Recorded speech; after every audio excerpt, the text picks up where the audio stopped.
fight, we all know, was postponed very belatedly. I think it was 2 or 3 days before the fight. Klitschko pulled out with a torn muscle.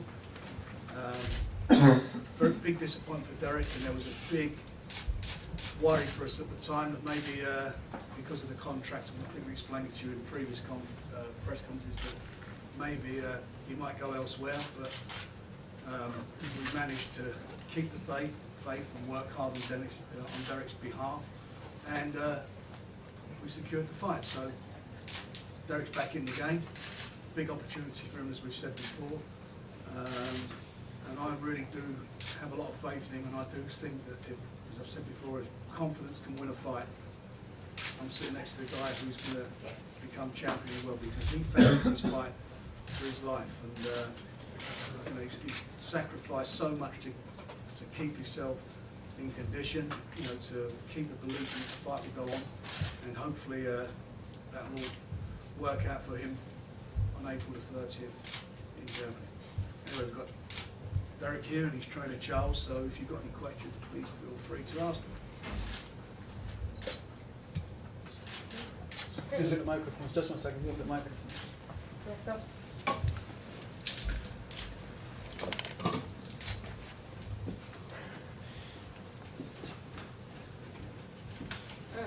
Keep doing them all.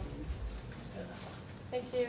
Frank, you say you worked hard on Derek's behalf to get the fight back on, but what exactly did you do? Why is this fight taking place? How have you managed to keep it on track? Well, you know, the contracts had a get-out clause for the Klitschkos that should they be postponed, if they wish to fight somebody else, that may happen, and there's no secret that they were talking to David Hayes people, or Dave Hay, I should say.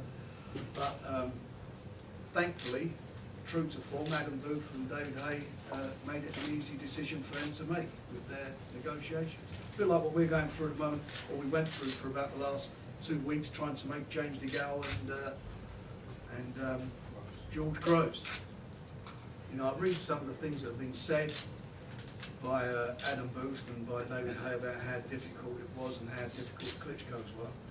You know, I've dealt with them on 2 occasions, and I can, as I sit here now, honestly say that Adam Booth, without a doubt, is the most difficult person I've ever had to deal with in boxing in all the time I've been in boxing, bar none. I mean, you get down to stuff that's inconsequential, but it becomes issues and stops fight from happening. But you know what, this time round it was great, because it gives, you know, Derek's there, that's what it's all about. So was it their preference to go for Hay rather than Derek? Yeah, I believe that they've always wanted that fight. I mean, look, you know, history speaks for itself. They signed for a fight. One of the Klitschkos signed to fight. Hey, he pulled out the fight with injury. They didn't put it back on again. Hay didn't call for it. He was about to sign a deal to fight the other Klitschko, and all the contracts were there, and he went off and fought Valuev. And since then, you know, we all know what's happened. I mean, what's he doing fighting Alding Harrison when he could have fought Klitschko? I mean, you know, people stupid that they don't even get that. And that's what I find, all the propaganda that's being put out. You've got to be an idiot to know that fight, that you know, that they want to make the fight. I've never heard anything like it. So thankfully, they are like that, and that's opened the door for Derek and given him this fantastic opportunity. Who does the postponement, does it favour either of the 2 of you, Derek? Does it favour you? Does it favour Vladimir in any kind of way? Does it make any difference at all? It don't make any difference, you know. It makes a big difference for us because, you know, this was our first time like going in training camp and training, and we had a little bit of mistakes. Yeah, but now when we go in training camp, we're just going to be straightforward. We know exactly what we're going to be looking for and stuff. You get compensated for the money you spent on those weeks of training as a result of the fact the fight was postponed, because it's had nothing to do with you? No. No. You don't. So, can we ask how much you've spent already? That's About lost 40 money? grand. Pardon? About $40,000 was spent on the training. But we were hoping and we believe we've got a sponsor, so Derek's going to go, everything's going to be first class for him. He'll be flying to Germany in private plane.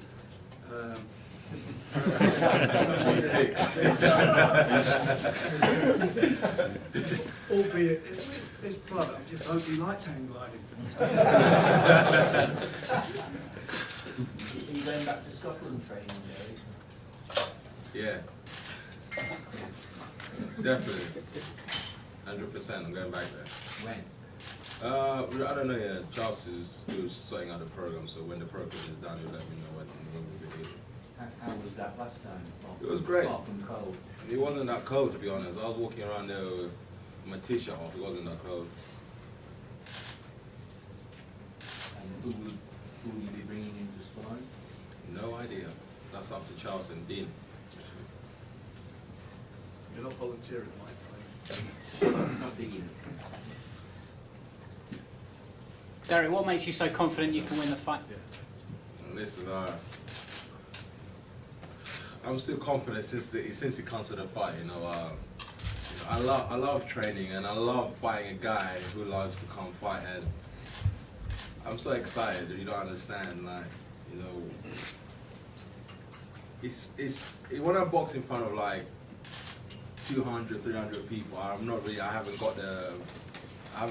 don't get my stride. But when I'm boxing in front of 39,000 people waiting for me to lose, I get my stride. So I think the energy of the people in that arena is going to push me up with me beating this guy. So I'm just excited right now. Derek, with the passage of time and the fact that we've seen Klitschko with that 2-inch tear, which we all had to believe because we couldn't say it was a lie, and then 3 weeks later we saw him playing golf. With the passage of time, why do you think he really pulled out of that fight back in December? I don't know, the champ had an injury. If I had an injury, if I was holding 4 titles like him, if I was been #1 for the last 6 years, and if I felt a little niggle in my knee or anything, I'll pull out the fight because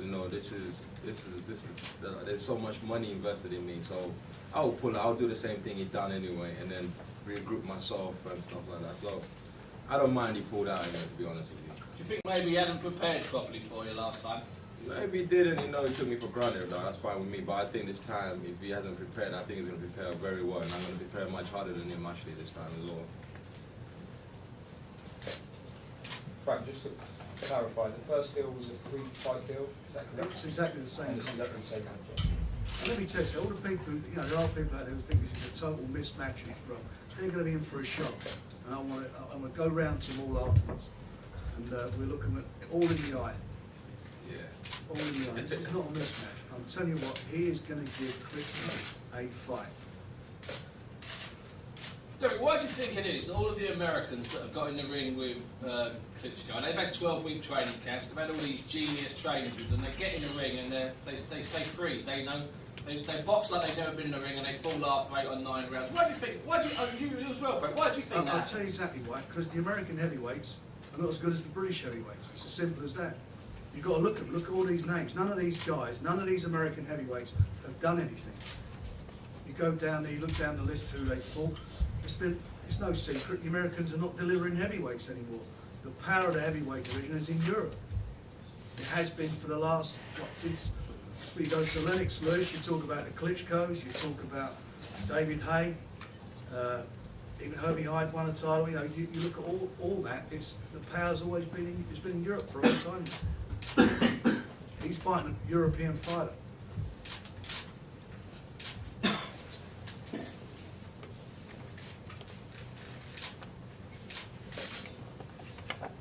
Derek, in an ideal world, would you rather have had a few more fights first? No. You're happy that you... I would have taken this fight on my first fight. I've taken this fight on my first fight. See, the problem is, people always say you have to have more fights. As I said already, we can have so many fights, but we're boxing nobodies, I'd rather fight a champion, being up a champion better, because it feels much better when I win, so I don't really care, to be honest, how many fights I got. You say you've taken it in your first fight, but how much have you learned since you fought? I learned a lot, and I'm still learning, and I'm still going to be learning even when I'm retired. So, you never stop learning, actually. Of course he could have done with some more experience. It goes, from my point of view, that goes without saying. But it's sometimes there's a moment, you know, you get the moment, you've got to catch that moment, and an opportunity was there, and you know, at the end of the day, it was Derek who talked me into it. And sitting down in Charles and sitting down with both of them, and we went through this, and I you know, that I agree with the view that, you know, his style can make it very difficult for Klitschko. Klitschko's a super champion, he's a great fighter. You know, the shame of the heavyweight division is that there are two Klitschkos, they'll never fight anybody, fight each other. So therefore, you've not got a dominant heavyweight like you've had in every other era. But that has to end sometime. It's got to end sometime. But, Derek, you know, he could do that. You know, it's not like Klitschko's not been on the floor himself. It's not like he's not been caught. We've seen that happen in fights. And one thing we know about Derek, that you know, he throws good combinations. He can punch. Frank, it was a kind of a shock announcement last week when this fight was back on. Can you describe how it worked out in terms of the timeline last week? Well, they had 30 days from the date of the injury to either confirm the fight was on or it was off. And on the 30th day, it was confirmed it was on. We'd obviously be talking in between, but it was a lot was going on behind the scenes. But we delivered for our man. Charles, can you just talk us through the training that Derek's been doing over Christmas and how important it was, that training camp in Scotland? The training camp in Scotland was very good. It was our first time there, so it was a new experience. There's a few obstacles, the unknown, but in the end we came through with flying colours, no injuries mainly.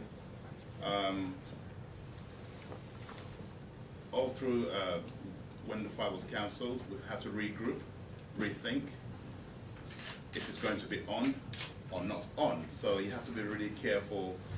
He'd already peaked in training, so we had to bring him down better and take over, you know, nicely. And fortunately, within 2 weeks, the fight was announced to be back on. So right now we just stabilized, and then we'll start the real program very soon.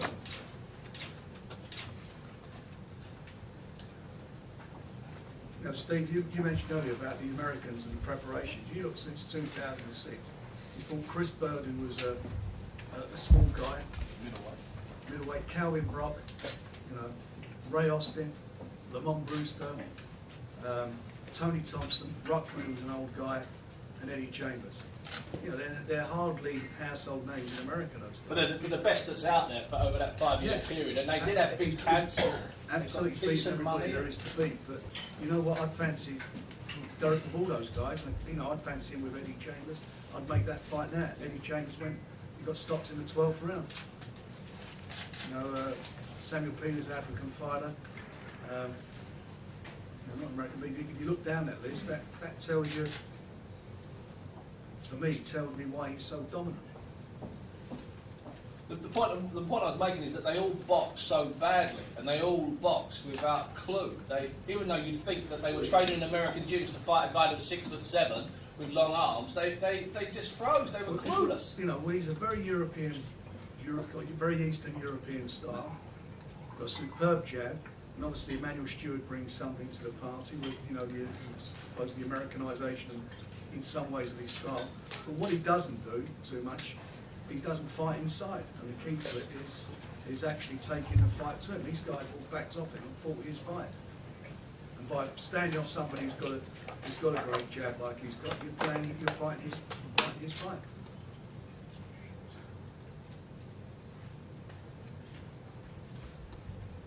So, Derek, will your plan be to go for broke from the start? Or Pardon?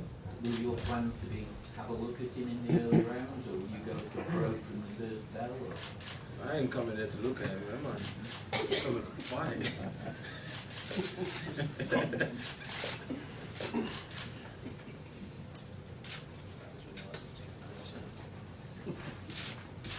But it's going to be spectacular and... It's going to be amazing.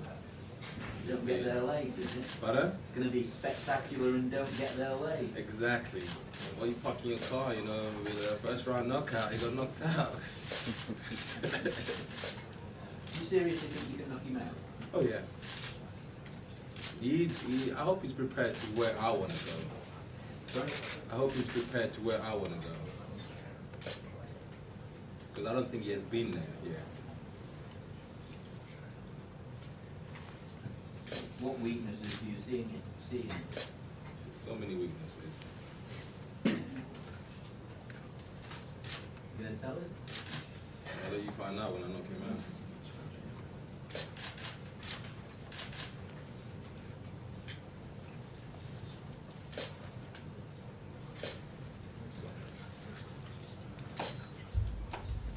Any more questions? What did you eat and drink normally over Christmas? Oh yeah, I went to, had a good Christmas actually, you know. It was my little nephew's birthday as well, so I had some of his birthday cake, which was great. And after that, it was a good Christmas.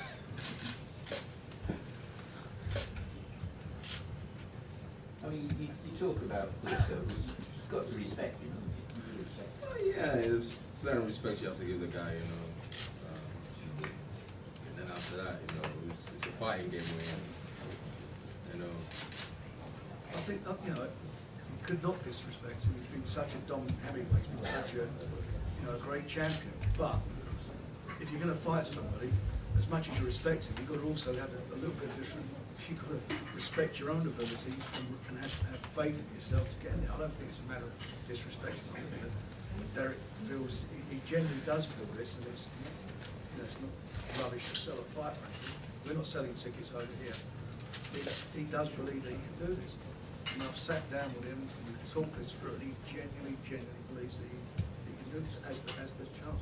What's been your hardest fight so far, then? I think my first fight with Sam Sexton, that was the hardest fight. You know, I had to dig down deep, you know, in the last round. I couldn't let it go to points.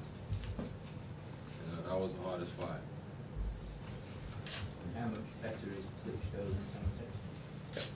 Sam Sexton is much better, to be honest with you, because Sam has got a beautiful jab, you know, and he's got a good combination, and you know, than Klitschko. So Sam is better. He's got much better working rate than Klitschko, to be honest.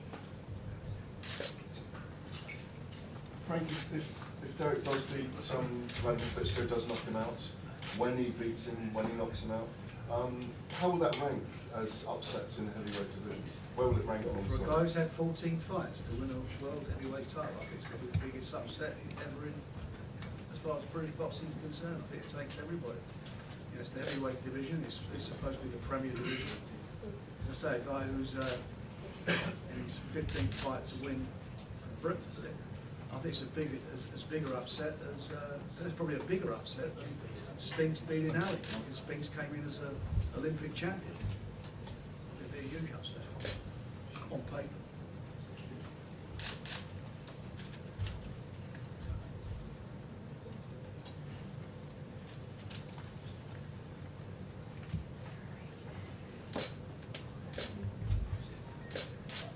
Are there any other questions? More questions? Well done.